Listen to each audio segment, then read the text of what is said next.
अगर आप class 12th physics का एग्जाम देने जा रहे हैं तो ये 100 VVI ऑब्जेक्टिव क्वेश्चन आप देख करके ही जाइएगा, क्योंकि ये सभी प्रश्न जो है ना बार बार एग्जाम में पूछा जाता है और आप लोग जो है ना अंत तक वीडियो को जरूर देखिएगा। तो आइए चलते हैं सबसे पहला क्वेश्चन की ओर। तो सबसे पहला क्वेश्चन है विद्युत फ्लक्स का एसआई मात्रक है। तो विद्युत फ्लक्स का एसआई मात्रक क्या होता है बताइएगा। तो इसका एक का क्या हो जाएगा, एक का option number C right answer हो जाएगा, वोल्ट मीटर होता है। क्या होता है, वोल्ट मीटर होता है। ठीक, आप लोग याद करके रखिएगा। ठीक, अब चलते हैं क्वेश्चन नंबर 2 की ओर। क्वेश्चन नंबर 2 है डायनमो की क्रिया निम्नलिखित में से किस सिद्धांत पर आधारित है। तो बताइएगा डायनमो की क्रिया निम्नलिखित में से किस सिद्धांत पर आधारित है, तो बताइएगा। तो विद्युत चुंबकीय प्रेरण पर, किस पे, विद्युत चुंबकीय प्रेरण पर। तो 2 का हो जाएगा option number B right answer. ये क्वेश्चन जो है 2018 में 2019 में पूछा गया है। ठीक, आप लोग याद रखिएगा, बहुत इंपॉर्टेंट क्वेश्चन है, 100% आपका एग्जाम में टकराएगा ही टकराएगा। ठीक, चुन चुन के लाया हूं आपके लिए यार। ठीक, आइए चलते हैं क्वेश्चन नंबर 3 की ओर। क्वेश्चन नंबर 3 है हवा में एप्सिलॉन 0 का मान होता है। बताइएगा हवा में एप्सिलॉन 0 का मान कितना होता है, तो 0 होता है। तो 3 का option number A right answer हो जाएगा। आइए चलते हैं क्वेश्चन नंबर 4 की ओर। क्वेश्चन नंबर 4 है विद्युत क्षेत्र में एक आवेशित कण पर लगने वाला बल का मान होता है। तो बताइएगा विद्युत क्षेत्र में एक आवेशित कण पर लगने वाला बल का मान कितना होता है। तो बताइएगा विद्युत क्षेत्र का जो सूत्र होता है ई बराबर होता है क्या, ई बराबर होता है क्या, एफ अपान में क्यू होता है, एफ अपान में क्यू होता है। ये होता है कि नहीं, यहाँ बल पूछा गया हमको, तो बल बराबर क्या हो जाएगा, ये क्यू को इधर भेज दो, क्यू को इधर भेज दो, क्यू ई हो जाएगा। क्या हो जाएगा, क्यू ई हो जाएगा। तो क्यू ई कहाँ है, तो ऑप्शन नंबर ए में है, ऑप्शन नंबर ए है। राइट आंसर क्या हो जाएगा, ऑप्शन नंबर ए। 4 का क्या हो जाएगा, option number A right answer हो जाएगा।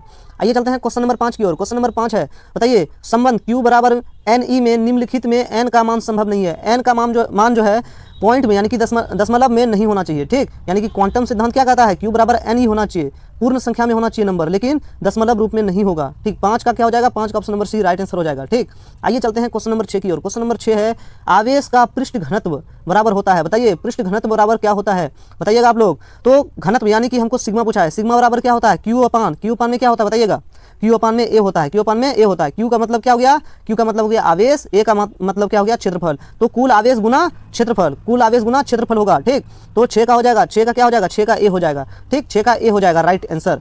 तो आइए चलते हैं क्वेश्चन नंबर 7 की ओर। क्वेश्चन नंबर 7 क्या है, क्वेश्चन नंबर 7 है पानी का परावैद्युत स्थिरांक होता है। तो बताइए पानी का परावैद्युत स्थिरांक होता है, कितना होता है बताइएगा आप लोग, बताते जाइए। पानी का परावैद्युत स्थिरांक कितना होता है बताइए, तो 80 होता है। कितना होता है, 80 होता है। 7 का option number A right answer हो जाएगा।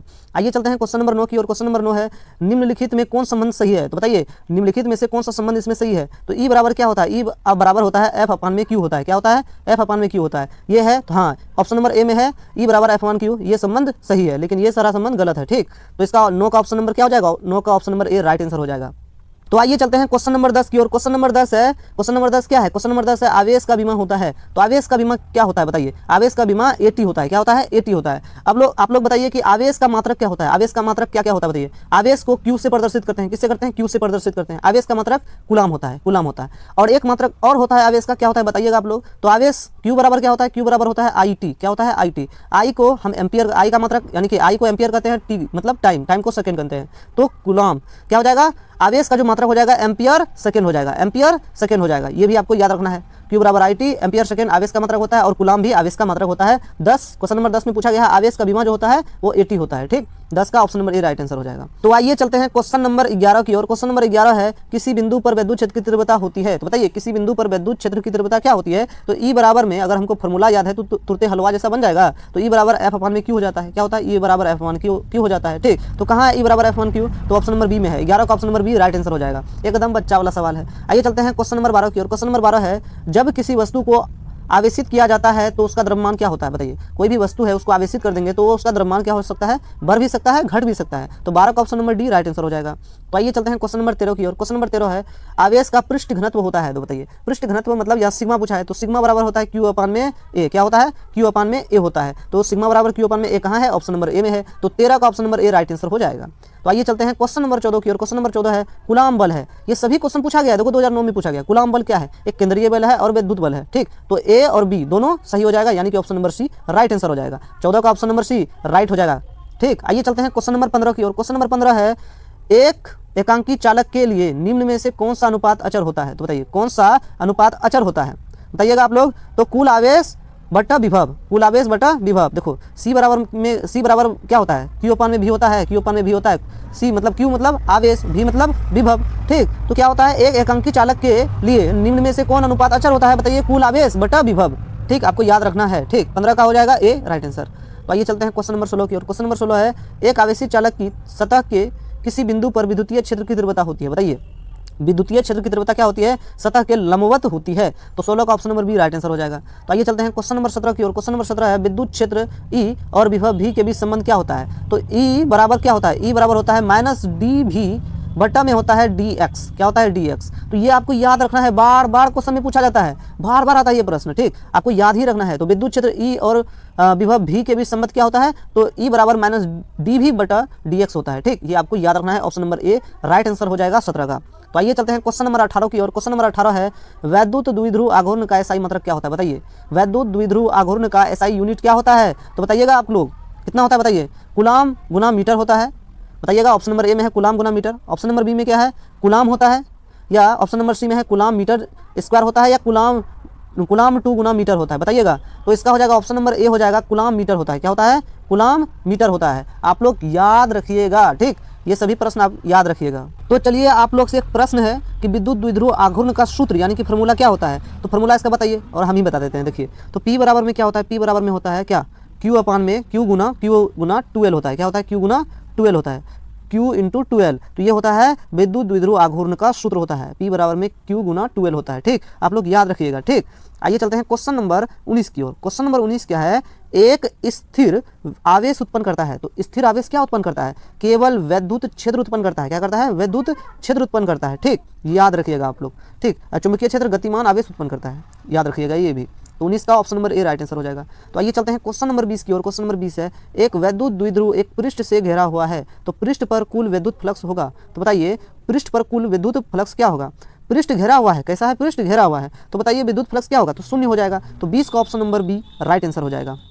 तो आइए चलते हैं क्वेश्चन नंबर 21 की ओर। क्वेश्चन नंबर 21 है, इनमें से कौन विद्युत क्षेत्र की तीव्रता का मात्रक है? तो बताइए इनमें से कौन जो है विद्युत क्षेत्र की तीव्रता का मात्रक है? विद्युत क्षेत्र की तीव्रता का मात्रक क्या होता है बताइएगा? देखो E बराबर में होता है, E बराबर में होता है F अपान में क्यूब। क्या होता है? F अपान में क्यूब। F का यानी कि फोर्स, इसको बल कहते हैं, फोर्स, F मतलब फोर्स, फोर्स को बल कहते हैं। तो बल का मात्रक होता है न्यूटन, और ये Q आवेश का है, तो आवेश को Q से सूचित करते हैं, तो Q आवेश का होता है कूलाम।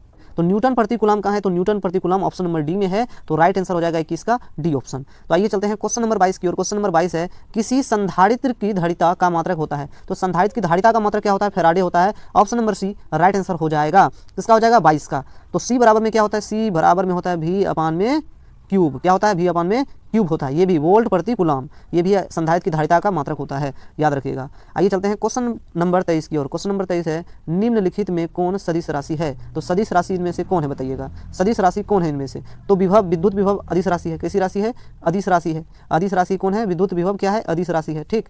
और ये विद्युत आवेश क्या है? अदिश राशि है। और आवेश का पृष्ठीय घनत्व ये भी अदिश राशि है। लेकिन सदिश राशि इनमें से कौन है? सदिश राशि विद्युत क्षेत्र की तीव्रता क्या है? एक सदिश राशि है। तो 23 का option number B right answer हो जाएगा। तो आइए चलते हैं क्वेश्चन नंबर 24 की ओर। क्वेश्चन नंबर 24 है, वैद्युत परिपथ किसी बिंदु पर सभी धाराओं का बीजगणितीय योग होता है। ये किरचॉफ का फर्स्ट लॉ है। तो बताइएगा विद्युत परिपथ किसी बिंदु पर सभी धाराओं का बीजगणितीय योग होता है, तो 0 होता है। कैसा होता है? 0 होता है। योग कितना हो जाता है? 0 हो जाता है। तो 24 का option number A right answer हो जाएगा। 24 का option number A right answer हो जाएगा। तो आइए चलते हैं क्वेश्चन नंबर 25 की ओर। क्वेश्चन नंबर 25 है, व्हीट स्टोन ब्रिज का उपयोग होता है। तो व्हीट स्टोन ब्रिज का उपयोग होता है, किसके लिए होता है? व्हीट स्टोन सेतु का जो प्रयोग होता है किसके लिए होता है बताइएगा? ये सिर्फ उच्च प्रतिरोध के मापन में, सिर्फ अल्प प्रतिरोध के मापन में, या उच्च एवं अल्प प्रतिरोध दोनों के मापन में? तो ये ऑप्शन नंबर सी हो जाएगा, उच्च एवं अल्प दोनों ही प्रतिरोध के मापने में व्हीट स्टोन सेतु का उपयोग किया जाता है, ठीक। तो आइए चलते हैं क्वेश्चन नंबर 26 की ओर। क्वेश्चन नंबर 26 है, किरचॉफ का बिंदु नियम यानी कि पॉइंट रूल पालन करता है। क्या करता है? तो आवेश संरक्षण का सिद्धांत, आवेश संरक्षण का सिद्धांत। किरचॉफ का दूसरा नियम क्या करता है? ऊर्जा संरक्षण का सिद्धांत का पालन करता है। तो 26 का option number B right answer हो जाएगा। तो आइए चलते हैं क्वेश्चन नंबर 27 की ओर। क्वेश्चन नंबर 27 है, किसी चालक में विद्युत धारा के प्रवाह का कारण है। तो विद्युत धारा का प्रवाह का कारण क्या होता है किसी चालक में? तो विद्युतीय विभव में अंतर होने के कारण क्या होता है? विद्युत चालक में धारा प्रवाहित होने लगता है। तो विद्युतीय विभव में अंतर। तो 27 का option number C right answer हो जाएगा। तो आइए चलते हैं क्वेश्चन नंबर 28 की ओर। क्वेश्चन नंबर 28 है, विद्युत हीटर में जिस पदार्थ का उपयोग किया जाता है वह है नाइक्रोम। क्या है? नाइक्रोम। ये भी क्वेश्चन 2017 में पूछा गया है। तो 28 का option number D right answer हो जाएगा। तो आइए चलते हैं क्वेश्चन नंबर 29 की ओर। क्वेश्चन नंबर 29 है, धात्विक चालकों का ताप बढ़ाने पर उनका प्रतिरोध क्या हो जाता है? तो धात्विक चालकों का ताप बढ़ाने पर उनका प्रतिरोध भी क्या होता है? बढ़ जाता है। क्या हो जाता है? बढ़ जाता है, बढ़ जाता है, ठीक। आप लोग याद रखिएगा। तो 29 का ऑप्शन नंबर क्या हो जाएगा? बी राइट आंसर हो जाएगा। Option number B right answer हो जाएगा। आइए चलते हैं क्वेश्चन नंबर 30 की ओर। क्वेश्चन नंबर 30 है विद्युत परिपथ की शक्ति होती है, तो शक्ति यानी कि पावर P, तो P बराबर होता है V स्क्वायर बट्टा में R होता है। क्या होता है? V स्क्वायर बट्टा R होता है। विद्युत परिपथ की शक्ति होती है P बराबर V स्क्वायर बट्टा R होता है, याद रखिएगा आप लोग। तो इसका हो जाएगा option number C V square बट्टा R। ये क्वेश्चन 2016, 19 और फिर 19 में पूछा गया है, ठीक। 30 का option number C right answer हो जाएगा। आइए चलते हैं क्वेश्चन नंबर 31 की ओर। क्वेश्चन नंबर 31 क्या है? एक फैराडे बराबर होता है तो 96,500 क्या होता है? 500 कुलम्ब होता है, कुलम्ब होता है, ठीक। तो एम्पियर नहीं होता है, एम्पियर नहीं होता है। 96,500 दिया है, देखिए कैसे एग्जामिनर जो आपको फंसा देगा। तो कुलाम जहाँ होगा वही लगाइएगा, ठीक। यहाँ वोल्ट दिया है, न्यूटन दिया है, सब एक ही है, नंबर देखो एक ही है, लेकिन यहाँ लास्ट में चेंज किया है मात्रक में। तो आप लोग याद रखिएगा 96,500 कुलम्ब होता है, 96,500 कुलम्ब होता है। तो 31 का option number B right answer हो जाएगा। आइए चलते हैं क्वेश्चन नंबर 32 की ओर। क्वेश्चन नंबर 32 क्या है? किरचॉफ का नियम निम्नलिखित में किसका परिणाम है? तो किरचॉफ का नियम जो है ना, ये विद्युत क्षेत्र का संरक्षण चरित्र करता है। विद्युत क्षेत्र के बारे में किरचॉफ के नियम में बताया गया है, विद्युत क्षेत्र का संरक्षण चरित्र करता है, असंरक्षण का नहीं करता है। चुंबकीय क्षेत्र का जिक्र ही नहीं किया गया है, ठीक। तो ऑप्शन नंबर क्या हो जाएगा? 32 का option number B right answer हो जाएगा। विद्युत क्षेत्र का संरक्षण चरित्र करता है किरचॉफ का नियम। तो आइए चलते हैं क्वेश्चन नंबर 33 की ओर। क्वेश्चन नंबर 33 है किसी चालक में प्रवाहित धारा क्या होता है? क्या होता है? 1 बराबर में होता है, क्या आई बराबर होता है? ये आई होना चाहिए, आई बराबर में होता है, आई बराबर में, तो आई बराबर में होता है नियबड़ी NEVD। क्या होता है? आई बराबर में NEVD होता है, NEV और D होता है, तो आई बराबर में NEVD होना चाहिए, ठीक। ये होगा, आप लोग याद रखिएगा, आई बराबर में NEVD, यहाँ D लगा दो, ठीक। ये नहीं होगा, यहाँ D होगा, यहाँ टाइपिंग एरर है थोड़ा, तो याद रखिएगा आई बराबर में NEVD होता है। तो 33 का क्या हो जाएगा? 33 का ए हो जाएगा, राइट आंसर हो जाएगा। तो आइए चलते हैं क्वेश्चन नंबर 34 की ओर। क्वेश्चन नंबर 34 है व्हीट स्टोन सेतु से तुलना करता है। तो व्हीट स्टोन सेतु तुलना करता है, किससे तुलना करता है बताइए? ये प्रतिरोध से तुलना करता है, प्रतिरोध से। 34 का option number A right answer हो जाएगा। आइए चलते हैं क्वेश्चन नंबर 35 की ओर। क्वेश्चन नंबर 35 क्या है? क्वेश्चन नंबर 35 है आवेश का पृष्ठीय घनत्व का मात्रक होता है। तो आवेश का पृष्ठ घनत्व का मात्रक क्या होता है बताइएगा? तो देखो पृष्ठ घनत्व यानी कि हमको क्या पूछा है? क्या पूछा है? सिग्मा पूछा है। सिग्मा बराबर क्या होता है? Q अपान में क्या होता है बताइएगा? Q अपान में A होता है। Q यानी कि आवेश का मात्रक क्या होता है? कुलाम होता है, और A क्षेत्रफल को दर्शाता है, तो क्षेत्रफल यानी कि मीटर स्क्वायर, तो कुलाम प्रति मीटर स्क्वायर हो जाएगा। Option number A right answer हो जाएगा। तो आइए चलते हैं क्वेश्चन नंबर 36 की ओर। क्वेश्चन नंबर 36 है 1 वोल्ट बराबर होता है। तो वोल्ट का यानी कि V बराबर होता है क्या बताइएगा? W अपान में क्यूब होता है, W अपान में क्यूब होता है। 1 वोल्ट पूछा है, 1 वोल्ट पूछा है, तो 1 वोल्ट बराबर क्या होता है? W अपान में क्यू होता है। W V बराबर में होता है, एक V, वोल्ट को V से प्रदर्शित करते हैं, W अपान में क्यू। अब देखो W का मात्रक होता है क्या? W यानी कि कार्य है, कार्य का मात्रक होता है जूल, क्या होता है? जूल, और W अपान में क्यू है, ये क्यू का होता है कुलाम, तो 1 जूल प्रति कुलाम हो जाएगा, 1 जूल प्रति कुलाम हो जाएगा। तो बताइएगा इसका कहाँ है? 1 जूल प्रति कुलाम जहाँ होगा वो सही हो जाएगा। 1 जूल प्रति कुलाम कहाँ है? 1 जूल प्रति कुलाम यहाँ है ऑप्शन नंबर बी में, या ऑप्शन नंबर सी में भी है, तो ऑप्शन नंबर सी में भी है, ठीक। ये दोनों हो जाएगा, लेकिन 1 जूल प्रति कुलाम ही हो जाएगा, इसका राइट आंसर हो जाएगा। तो ऐसे जहाँ रहेगा वो राइट हो जाएगा, यहाँ टाइपिंग एरर है थोड़ा, ठीक। तो आप लोग याद रखिएगा। तो आइए चलते हैं क्वेश्चन नंबर 37 की ओर। क्वेश्चन नंबर 37 है चुंबकीय क्षेत्र के फ्लक्स की SI इकाई होती है। तो बताइए चुंबकीय क्षेत्र के फ्लक्स का SI इकाई क्या होता है? वेबर होता है। क्या होता है? वेबर। 37 का option number C right answer हो जाएगा। आइए चलते हैं क्वेश्चन नंबर 38 की ओर। क्वेश्चन नंबर 38 है आदर्श वोल्ट मीटर का प्रतिरोध होता है। तो आदर्श वोल्ट मीटर का जो प्रतिरोध होता है वो अनंत होता है, लेकिन और एक क्वेश्चन यहाँ से पूछा जाएगा आदर्श ए मीटर का प्रतिरोध शून्य होता है। आदर्श ए मीटर का प्रतिरोध शून्य होता है। ए मीटर अगर यहाँ दे दे, यहाँ वोल्ट मीटर दिया गया है, ए मीटर दे दे तो ये शून्य हो जाएगा। अगर यहाँ क्वेश्चन दिया गया है 38 में आदर्श वोल्ट मीटर का प्रतिरोध होता है तो ये अनंत हो जाता है। तो 38 का option number D right answer हो जाएगा। तो आइए चलते हैं क्वेश्चन नंबर 39 की ओर। क्वेश्चन नंबर 39 है एक गैल्वेनोमीटर का वोल्ट मीटर में परिवर्तित किया जा सकता है जोड़कर। तो बताइए एक गैल्वेनोमीटर को वोल्ट मीटर में परिवर्तित करना है तो कैसे जोड़कर हम परिवर्तित करेंगे? तो बताइएगा। तो श्रेणी क्रम में उच्च प्रतिरोध के साथ हम जोड़ेंगे जब गैल्वेनोमीटर को, तो वोल्ट मीटर में परिवर्तित हो जाएगा। तो 39 का ऑप्शन नंबर बी राइट हो जाएगा। आइए चलते हैं क्वेश्चन नंबर 40 की ओर। क्वेश्चन नंबर 40 है अनुचुंबकीय पदार्थ की प्रवृत्ति होती है। तो अनुचुंबकीय पदार्थ की प्रवृत्ति होती है कैसी? स्थिर होती है। तो 40 का option number A right answer हो जाएगा। तो आइए चलते हैं क्वेश्चन नंबर 41 की ओर। क्वेश्चन नंबर 41 है लोहा होता है। लोहा कैसा होता है भाई? ये लोह चुंबकीय पदार्थ होता है, लोह चुंबकीय होता है, लोह चुंबकीय। तो लोहा से लोह हो जाएगा। 41 का सी राइट आंसर हो जाएगा। ये 2020 में क्वेश्चन पूछा गया है, ठीक। तो आइए चलते हैं क्वेश्चन नंबर 42 की ओर। क्वेश्चन नंबर 42 है टेस्ला इकाई होती है। टेस्ला किसका मात्रक होता है? तो विद्युत चुंबकीय क्षेत्र का। तो विद्युत का होता है? नहीं। विद्युत फ्लक्स का होता है? नहीं। तो आइए चलते हैं क्वेश्चन नंबर 42 की ओर। क्वेश्चन नंबर 42 है टेस्ला इकाई होती है। अरे भाई, तो आइए चलते हैं क्वेश्चन नंबर 42 की ओर। क्वेश्चन नंबर 42 है टेस्ला इकाई होती है। तो टेस्ला इकाई होती है, टेस्ला किसका मात्रक होता है बताइएगा, तो चुंबकीय क्षेत्र की। तो चुंबकीय क्षेत्र का मात्रक जो होता है टेस्ला होता है। क्या होता है, टेस्ला होता है। 42 का option number C right answer हो जाएगा। तो आइए चलते हैं क्वेश्चन नंबर 43 की ओर। क्वेश्चन नंबर 43 है, चुंबकीय विषुवत रेखा पर नमन कोण का मान होता है। तो चुंबकीय विषुवत रेखा पर नमन कोण का मान 0 डिग्री हो जाता है। 43 का option number A right answer हो जाएगा।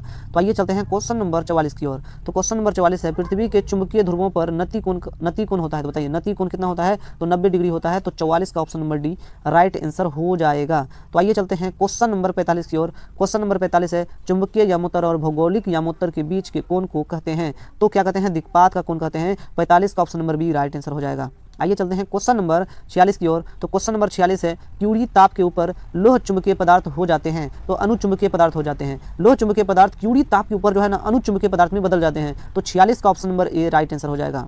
आइए चलते हैं क्वेश्चन नंबर 47 की ओर। क्वेश्चन नंबर 47 क्या है, तो क्वेश्चन नंबर 47 है, डायनमो की क्रिया निम्नलिखित में से किस सिद्धांत पर आधारित है। तो बताइएगा 2018 में 19 में क्वेश्चन पूछा गया है। तो बताइएगा विद्युत चुंबकीय प्रेरण पर आधारित है। डायनमो की क्रिया किस सिद्धांत पर आधारित है, तो विद्युत चुंबकीय प्रेरण पर आधारित है। 47 का क्या हो जाएगा, option number B right answer हो जाएगा। आइए चलते हैं क्वेश्चन नंबर 48 की ओर। क्वेश्चन नंबर 48 क्या है बताइए, क्वेश्चन नंबर 48 है, निम्नलिखित में किस राशि का मात्रक वोल्ट प्रति मीटर होता है। यानी कि वोल्ट प्रति मीटर किसका मात्रक होता है बताइएगा आप लोग, वोल्ट प्रति मीटर किसका मात्रक होता है बताइए, किसका होता है बताइए, विद्युत क्षेत्र का होता है कि विद्युत धारिता का होता है, विद्युत विभव का होता है, विद्युत फ्लक्स का होता है बताइएगा। V बराबर में W/Q इसका होता है। देखो विद्युत फ्लक्स का क्या होता है बताइएगा आप लोग, विद्युत फ्लक्स का क्या होता है बताइए, कूलाम प्रति मीटर होता है। विद्युत फ्लक्स का कूलाम प्रति मीटर होता है। विभव का होता है कार्य जूल प्रति कूलाम होता है। विद्युत विभव का मात्रक जूल प्रति कूलाम होता है। विद्युत धारिता का मात्रक क्या होता है बताइएगा, विद्युत धारिता का मात्रक क्या होता है, फैराडे होता है। विद्युत क्षेत्र का मात्रक क्या होता है, वोल्ट प्रति मीटर होता है। तो 48 का ऑप्शन नंबर क्या हो जाएगा, 48 का option number D right answer हो जाएगा। ठीक, तो आइए चलते हैं क्वेश्चन नंबर 49 की ओर। क्वेश्चन नंबर 49 है, लेंज का नियम पालन करता है। तो लेंज का नियम जो है ना ऊर्जा संरक्षण के सिद्धांत का पालन करता है। बहुत ही इंपॉर्टेंट क्वेश्चन है, VVI ये छपेगा आपका एग्जाम में। ठीक, तो लेंज का नियम पालन करता है तो ऊर्जा संरक्षण का सिद्धांत का। ठीक, आइए चलते हैं क्वेश्चन नंबर 50। क्वेश्चन नंबर 50 है, अन्योन प्रेरकत्व का मात्रक होता है, क्या होता है, हेनरी होता है। क्या होता है, हेनरी होता है। स्वप्रेरकत्व कहे या अन्योन प्रेरकत्व कहे, दोनों का मात्रक क्या होता है, हेनरी ही होता है। तो 50 का क्या हो जाएगा, 50 का हो जाएगा option number C right answer हो जाएगा। आइए चलते हैं क्वेश्चन नंबर 51 की ओर। क्वेश्चन नंबर 51 है, विद्युत चुंबकीय प्रेरण की घटना के आविष्कारक थे। तो विद्युत चुंबकीय प्रेरण की घटना के आविष्कारक कौन थे, किसने आविष्कार किया था विद्युत चुंबकीय प्रेरण का, तो फैराडे जी ने किया था। कितना, फैराडे जी ने किया था। कौन किया था, फैराडे जी ने किया था। तो 51 का ऑप्शन नंबर बी हो जाएगा। विद्युत चुंबकीय प्रेरण की घटना का आविष्कारक कौन है, फैराडे जी हैं। 51 का हो जाएगा option number B right answer. तो एक फैराडे बराबर कितना होता है बताइए, एक फैराडे बराबर, अभी तुरंत क्वेश्चन कराए हैं आप सबको, तो बताइएगा एक फैराडे बराबर कितना होता है बताइएगा आप लोग, बताइए। तो 96,500 कूलाम्ब होता है, याद रखिएगा आप लोग। ठीक, ये भी बहुत इंपॉर्टेंट क्वेश्चन है। तो आइए चलते हैं क्वेश्चन नंबर 52 की ओर। क्वेश्चन नंबर 52 है, स्वप्रेरकत्व का एसआई मात्रक क्या होता है, स्वप्रेरकत्व का एसआई यूनिट क्या होता है बताइएगा आप लोग, तो हेनरी होता है। क्या होता है, हेनरी। तो 52 का option number D right answer हो जाएगा।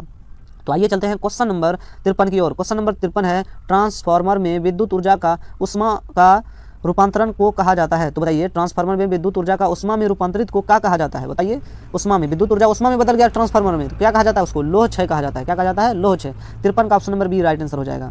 तो आइए चलते हैं क्वेश्चन नंबर 54 की ओर। क्वेश्चन नंबर 54 है, हेनरी मात्रक होता है। तो हेनरी किसका मात्रक होता है, प्रेरकत्व का होता है। किसका होता है, प्रेरकत्व का हो जाता है। अगर यहाँ पर स्वप्रेरकत्व दे तो स्वप्रेरकत्व दे तो वो भी हो जाएगा हेनरी किसका, स्वप्रेरकत्व का भी मात्रक होता है। ये भी आपको याद रखना है। ठीक, तो ये भी आपको याद रखना है। तो हेनरी मात्रक होता है तो किसका, प्रेरकत्व का होता है। तो option number B right answer हो जाएगा 54 का।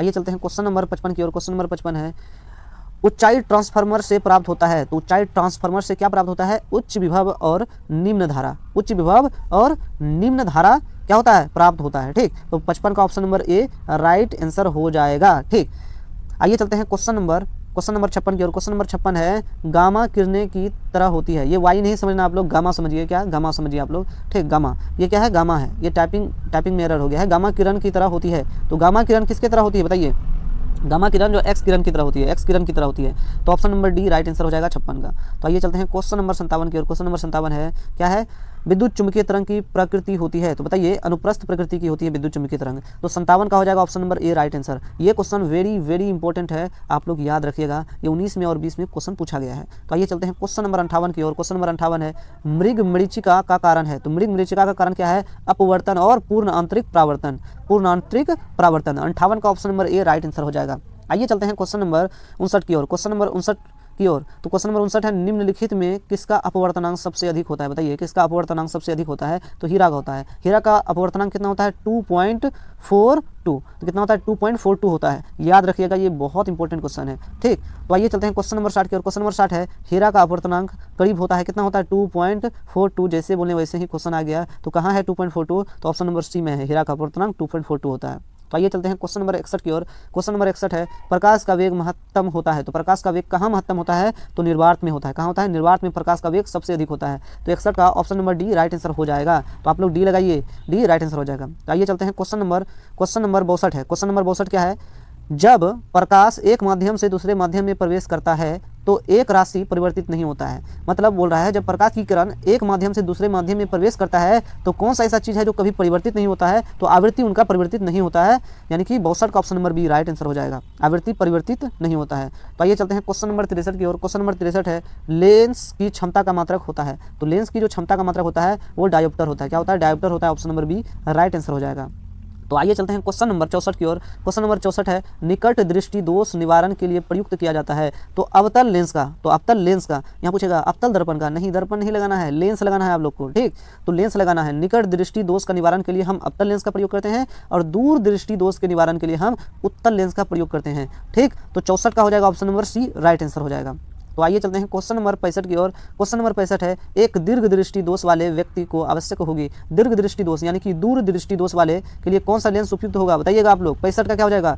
65 का हो जाएगा उत्तल लेंस, यानी कि option number A right answer हो जाएगा। ठीक, दीर्घ दृष्टि दोष वाले के लिए उत्तल लेंस प्रयोग किया जाता है। ठीक, तो दीर्घ दृष्टि दोष जिसको हो जाएगा वो उत्तल लेंस प्रयोग करता है। तो 65 का option number A right answer हो जाएगा। तो आइए चलते हैं क्वेश्चन नंबर 66 की ओर। क्वेश्चन नंबर 66 है, आसमान का रंग नीला दिखने का कारण है। तो दिखने का, नीला क्यों दिखता है आसमान का रंग? तो बताइए, परिकर्णन के कारण। किसके कारण? परिकिरणन के कारण होता है। तो 66 का option number A right answer हो जाएगा। तो आइए चलते हैं क्वेश्चन नंबर 67 की ओर। क्वेश्चन नंबर 67 है, इंद्रधनुष का निर्माण जिस कारण से होता है वह है। तो जिस कारण से होता है वह है, इंद्रधनुष का निर्माण किसके कारण से होता है? बताइए, परिकर्णन से होता है या विवर्तन से होता है या बताइए वर्ण विक्षेपण से होता है? बिल्कुल सही बात, ये वर्ण विक्षेपण से क्या होता है? इंद्रधनुष का निर्माण होता है। तो क्या हो जाएगा? 67 का option number C right answer हो जाएगा।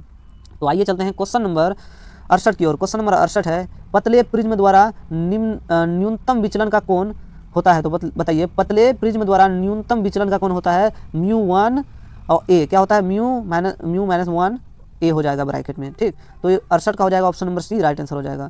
आइए चलते हैं क्वेश्चन नंबर 69 की ओर। क्वेश्चन नंबर 69 है, एक पतले फिल्म के रंग का कारण क्या होता है? व्यतिकरण होता है। तो 69 का option number B right answer हो जाएगा। तो आइए चलते हैं क्वेश्चन नंबर 70 की ओर। क्वेश्चन नंबर 70 है, जीवाश्म की आयु पता की जाती है। तो कार्बन डेटिंग के द्वारा क्या किया जाता है? जीवाश्म की आयु पता की जाती है। तो आइए चलते हैं क्वेश्चन नंबर 71 की ओर। क्वेश्चन नंबर 71 है, बूस्टर का नियम है। तो बूस्टर का नियम होता है म्यू बराबर में 10i। क्या होता है? म्यू बराबर 10i होता है। तो option number C right answer हो जाएगा 71 का। तो आइए चलते हैं क्वेश्चन नंबर 72 की ओर। तो क्वेश्चन नंबर 72 है, हाइड्रोजन स्पेक्ट्रम की कौन सी श्रेणी दृश्य भाग में पड़ती है? कौन सी श्रेणी जो है हाइड्रोजन स्पेक्ट्रम में दृश्य भाग में पड़ता है? तो बामर श्रेणी। तो बामर श्रेणी जो है ना हाइड्रोजन स्पेक्ट्रम में दृश्य भाग में पड़ती है। तो 72 का option number B right answer हो जाएगा। तो आइए चलते हैं क्वेश्चन नंबर 73 की ओर। क्वेश्चन नंबर 73 है, सूर्य के प्रकाश का स्पेक्ट्रम होता है। सूर्य के प्रकाश का स्पेक्ट्रम होता है, कैसा होता है बताइएगा आप लोग? सतत होता है। कैसा होता है? सतत होता है। तो 73 का option number A right answer हो जाएगा। आइए चलते हैं क्वेश्चन नंबर 74 की ओर। क्वेश्चन नंबर 74 है, सौर ऊर्जा का स्रोत है। तो सौर ऊर्जा का स्रोत कैसा है? बताइए कैसे है सौर ऊर्जा का स्रोत? तो न्यूक्लियर संलयन के कारण। तो सौर ऊर्जा का स्रोत जो है न्यूक्लियर संलयन के कारण क्या होता है? सौर ऊर्जा का स्रोत होता है। तो 74 का option number B right answer हो जाएगा। आइए चलते हैं क्वेश्चन नंबर 75 की ओर। क्वेश्चन नंबर 75 है, 6 गुणांक का एसआई मात्रक है। तो 6 गुणांक का एसआई यूनिट क्या होता है? बताइए, हर्ट्ज होता है। तो 75 का option number A right answer हो जाएगा। तो आइए चलते हैं क्वेश्चन नंबर 76 की ओर। क्वेश्चन नंबर 76 है, निम्नलिखित में कौन आवेश रहित कण है? बताइए, आवेश रहित कण कौन सा है? या अल्फा किरण है या बीटा किरण है? तो बताइए, फोटोन है या प्रोटॉन है? क्या है बताइए, कौन है इसमें आवेश रहित कण? तो इसमें आवेश रहित कण जो है फोटोन है। तो ऑप्शन नंबर डी 76 का हो जाएगा राइट आंसर। तो आइए चलते हैं क्वेश्चन नंबर 78 की ओर। क्वेश्चन नंबर 78 है, निम्नांकित में मूल कण नहीं है। तो बताइएगा, ऑप्शन नंबर ए में है न्यूट्रॉन और ऑप्शन नंबर बी में क्या है? ऑप्शन नंबर बी में है प्रोटॉन, ऑप्शन नंबर सी में है ए अल्फा कण, ऑप्शन नंबर डी में है इलेक्ट्रॉन। देखिए, तो नाभिक में क्या होता है? इलेक्ट्रॉन, प्रोटॉन और न्यूट्रॉन सब चीज़ होता है, लेकिन अल्फा कण होता है कहीं? बताइएगा, अल्फा कण होता है क्या? तो अल्फा कण होता है कहीं क्या? नहीं होता है। तो इसमें कौन नहीं है बताइएगा? तो ये अल्फा कण नहीं है। तो क्वेश्चन नंबर क्या था? तो क्वेश्चन नंबर क्या था? क्वेश्चन नंबर 78 था, निम्नांकित में मूल कण नहीं है तो अल्फा कण नहीं है। तो ऑप्शन नंबर सी हो जाएगा 78 का ऑप्शन नंबर सी राइट हो जाएगा आंसर।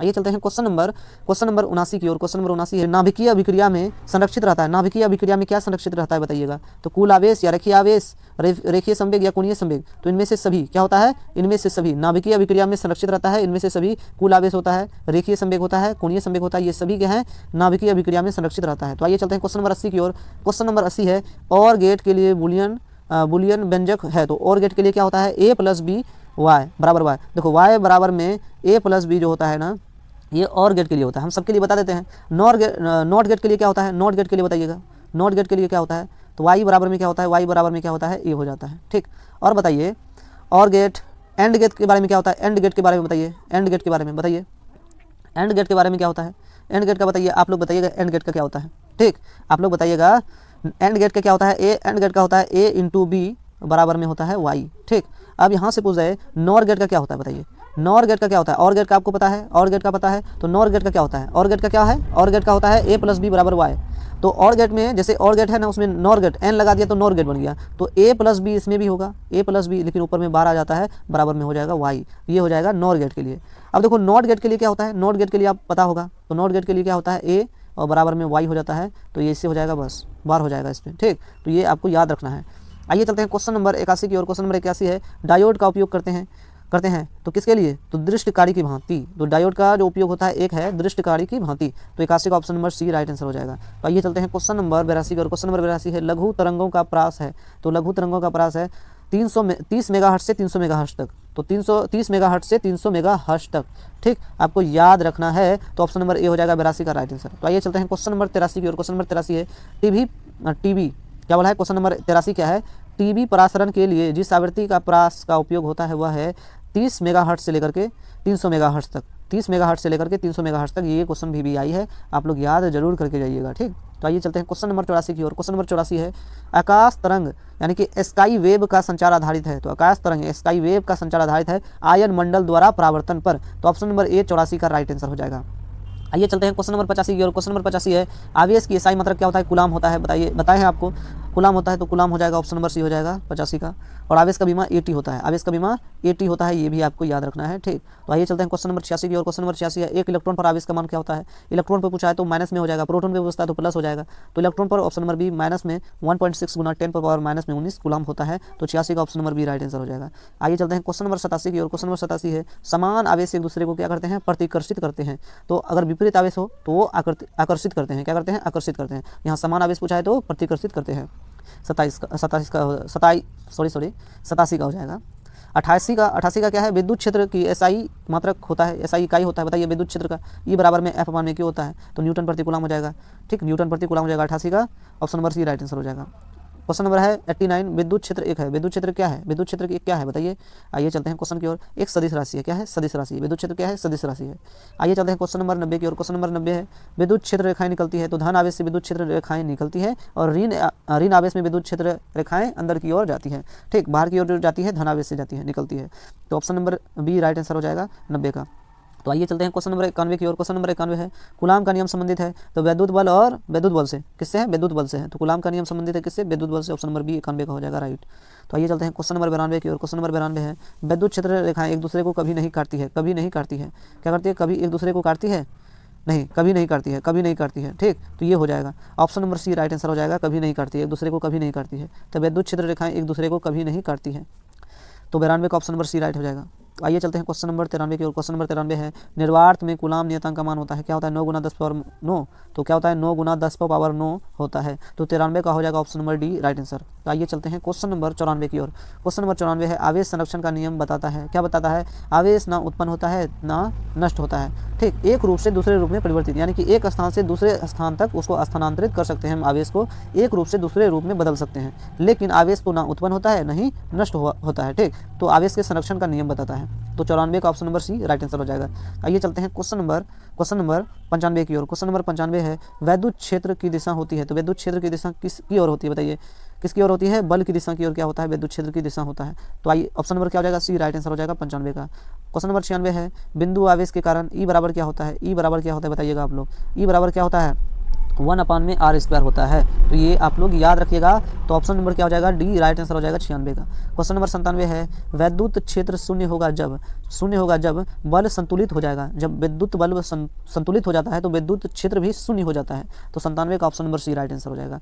आइए चलते हैं क्वेश्चन नंबर 98 के। क्वेश्चन नंबर 98 है, आवेश का क्वांटीकरण दर्शाता है। आवेश का क्वांटीकरण क्या दर्शाता है, आवेश ओ सतत रहता है। आवेश ओ सतत रहता है। 98 का option number B right answer हो जाएगा। आइए चलते हैं क्वेश्चन नंबर 99 की ओर। क्वेश्चन नंबर 99 है, परीक्षण आवेश सामान्यतः लिया जाता है। परीक्षण आवेश सामान्यतः लिया जाता है, कहाँ से लिया जाता है बताइए। परीक्षण आवेश धनात्मक से, किससे, धनात्मक। तो धन आवेश को लिया जाता है परीक्षण आवेश के लिए, ठीक। तो 99 का option number B right answer हो जाएगा।